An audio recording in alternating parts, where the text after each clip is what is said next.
Sinagot naman po ni Justin yan, no, na wala nga siyang health issue. Ngayon, mismong coach po ang ating pinagkuhanan din ng sagot, no, sa issue na yun. Wala po talaga, no. Kasi nga, nanggaling po yan sa mga kuro-kuro nga na dahil nga po, mabagal siya maglakad para parang bumalik yung hamstring or nagkaroon siya ng hamstring, no? Pero wala naman po kasing health bulletin na nagsasabi na ganyan, no?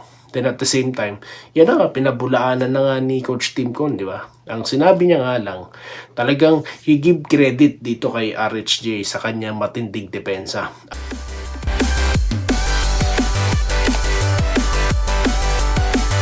Ayan, so welcome back po, no, dito sa Denry Cardoy TV Sports. Well, may mabilisang topic po tayo, no. Ito po yung patungkol kay Justin Brownlee, no. Dahil nga po may mga issue na lumalabas na di umano'y may sakit daw ito, no, or health issue. Okay? So, meron po tayong update dyan, mabilisan, no. Of course, ang walang kamatayang Troy Rosario update, no, dahil po walang kamatayan din ang mga maling impormasyon dyan. Kaya nandito po tayo para sagutin lahat yan.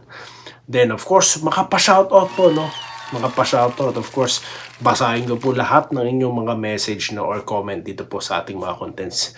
And of course, ako po'y, bago yan, ako po'y nagpapasalamat sa inyo, no, sa inyong patuloy na pagsuporta, no. 9,000 na po ang Denrica YouTube channel, no, at tayo po ngayon, talaga pong nagsisik for more, guys, no, para maabot na po natin ang ating maraming mga kababayan, ano po.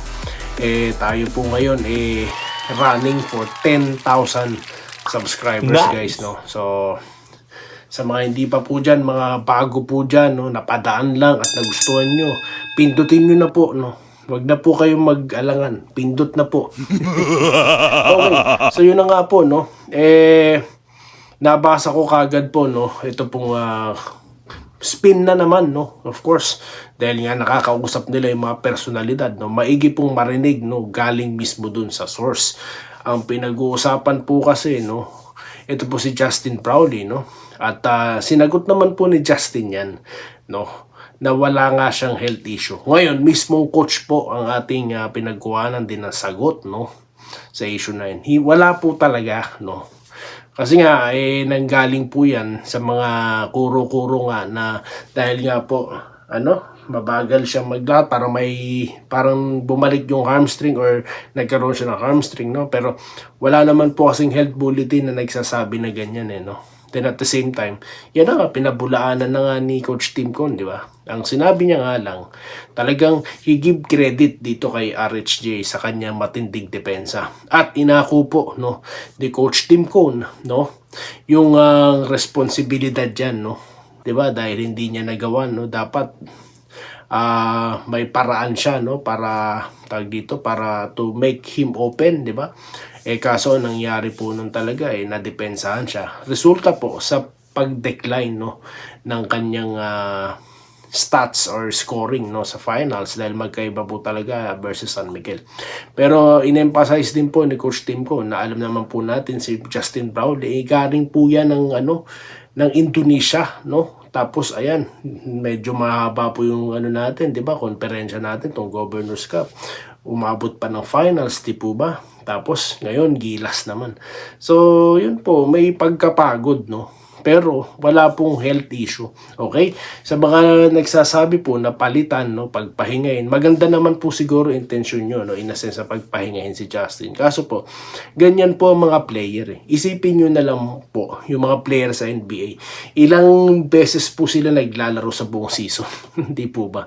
So, ganyan po yung mga player. So, mga ilang araw, no, linggo, makapagpahinga yan, parang maano rin yan, mahihil din yan kung sakali pong pagod lang, no? So yun lang po, kasi kung may injured yan, di po ba, dapat po sasabihin naman po yan, di naman siguro ililihim yan dahil, di ba, ang injury po pinagpapagaling po yan, kaya nga sila Malonzo, sila Gray, hindi po sila talagang minamadali, dahil ang injury po talagang kailangan dyan binibigyan ng atensyon, no. So yun na po, ni-rule out na po. Kaya po yung maglalabas dyan ng mga bali-balita na naman, no, meron naman kasi, no, na mga impormasyong mali-mali na naman, dyan po kayo. Legit source po ang hanapin nyo, no? Mahirap na po magtiwala pa dyan sa YouTube, no? Kahit itong content ko, no? Suriin nyo, no? Hindi yung basta lang kayo maniniwala, guys. Okay? So, mabilisan shoutout na po tayo, no? Okay. Salamat nga po pala sa nanonood ng ating content, ha? Nung napadalaw po ako sa isa sa magandang places dito sa lugar ko, talagang di ko napigilan mag-content, no? Okay, mabilisan po, ha? Good morning. Manalo matalo, no? Hinebra pa rin daw po siya. Ito pong si Elmo Bore, no? Ganon din po si Fredo Bautista, no? Manood daw po tayo ng pipa. Melvin Abayon, no? Mister, walang iyakin sa NSD, tandaan nyo yan. Sino po ba sinasabi nyo rito? Ako o sino, no? Hindi ko po maintindihan, no? Elaborate nyo po yan kung mababasa nyo itong comment ko, no? Good job daw po, sabi ni Roel Aniban. Okay, isisiksik ko lang po, no? Sobrang bilis lang ulit. Troy Rosario, wala pa pong may desisyon na, pero wala pa pong anunsyo, okay? Yung mga nagsasabi na nasa Hinebra na, kung nasan pang team, hindi po totoo yan, no? Dahil wala pang anunsyo, no? Wala pang lumalabas sa legit sources dyan po, mismo sa Spin, sa PBA, at sa kahit sa media, no? Wala pa po lumalabas, no? So, big news po ito, kaya imposibleng hindi ito malaban ng kahit isa lang, no? Maging ng Moto Club vlog, no? So, wala pa pong ganyan, no? Si Malonzo at si Gray, no? Di pa po makakalaro, no? I mean, di makakalaro si Malonzo sa Gilas, that's for sure. Pero itong Commissioner's Cup, they're hoping pa not rushing it, okay? Yan po yung totoo po yan dahil mismo si Coach Tim ko na po nagsasabi dyan. Okay? So yan, malinaw po tayo dyan. Okay. Wincher, balik po tayo sa shoutout. Wincher Felipe, no? Morning sir.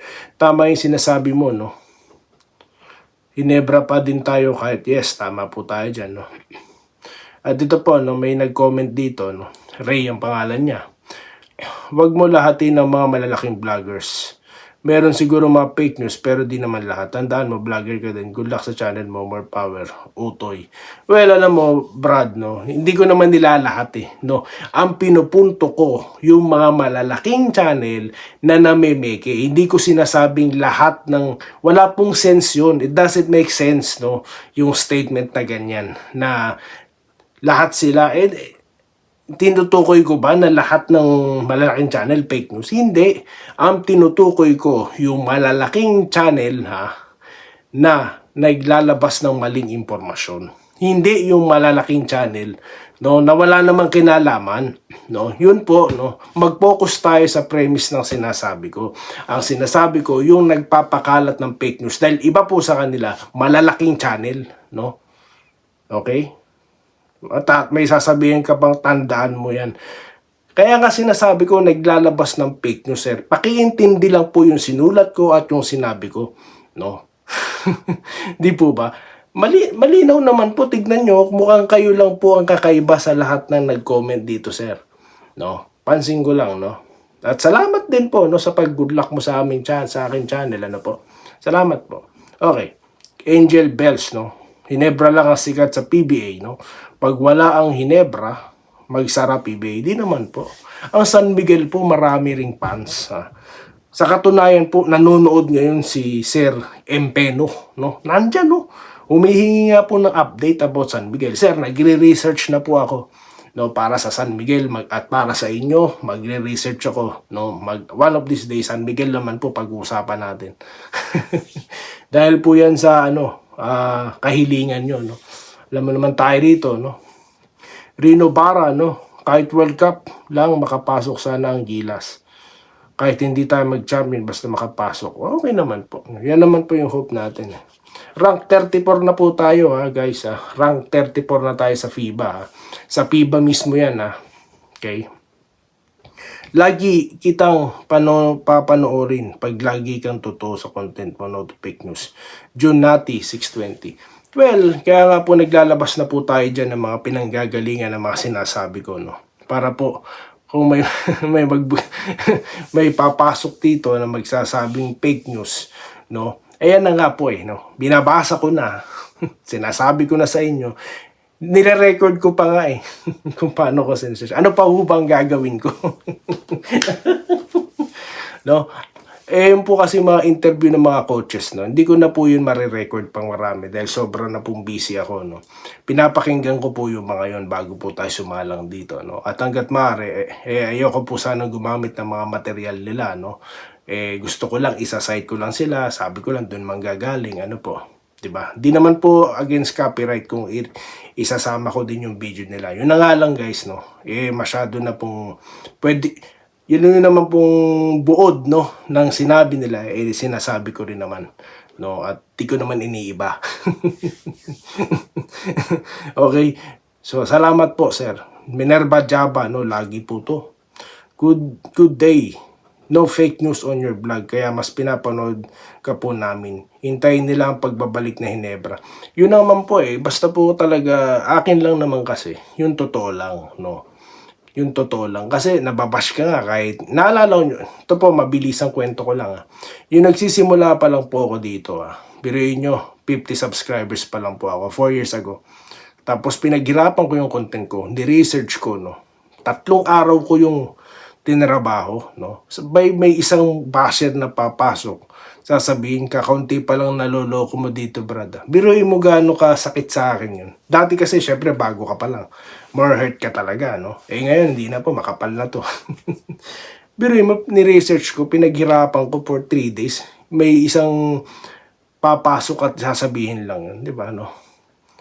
Kaya, sa akin, gawin mo man ng maayos ang trabaho mo, may masasabi at may masasabi, no? Pero ang sa akin, ang totoo lang, ang lalabas mo, di ka po magkakamali. Di po ba? No? Tsaka dito po, kinokorek ako. Pag may simpleng mistake po ako, meron pong magkokorek dito, no, ng mga fact checker nating mga aktibong Barangay Hinebra fans, no. Kaya po malupit po dito sa channel na to, no. Okay, Benjamin Hapayan, no. Walang NSD na iyakin, idol, manalo matalo. O yun nga, walang iyakin dito, no. Walang iyakin. Pwede silang umiyak. Umiyak sila dahil sa sobrang tuwa, no. Pero yung iyakin na natalo, no, wala naman pong ganun. Or marami po kasi yung ibig sabihin din ng iyakin. Iyakin, reklamador, no, konting gibot, reklamo. So parang inaasar na ng iyakin, may mga ganun, no. Pero ang NSD, no, lumalaban niya, no.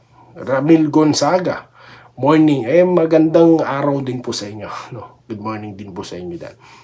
Shoutout po. Alan Cosinas, no? Gandang umaga, idol. Tanong lang, makakapaglaro na ba si Mia Gray?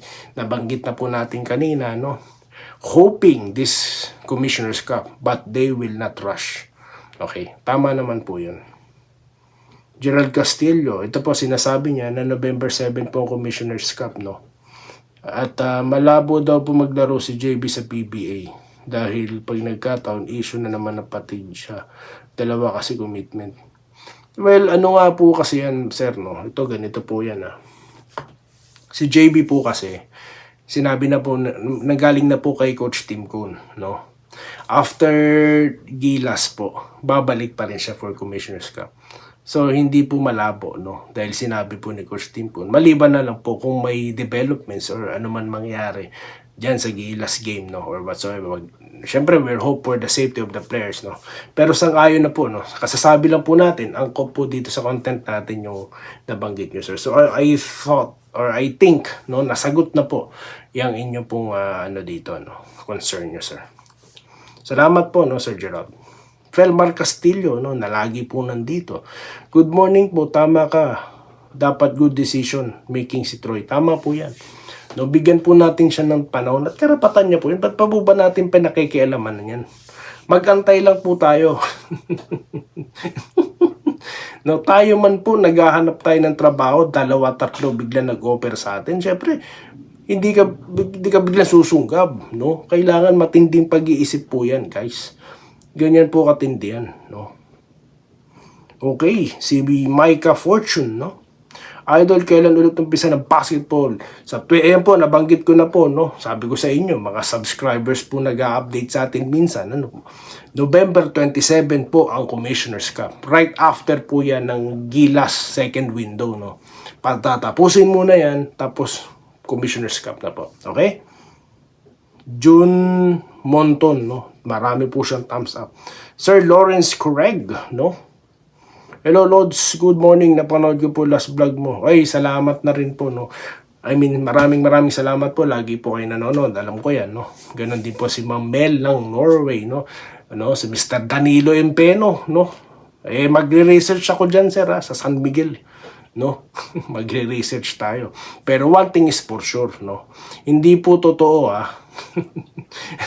na si Berfield ay mapupunta sa team nyo, no? No? Hindi po, no? Wala pong legit source na nagsasabi nun, no?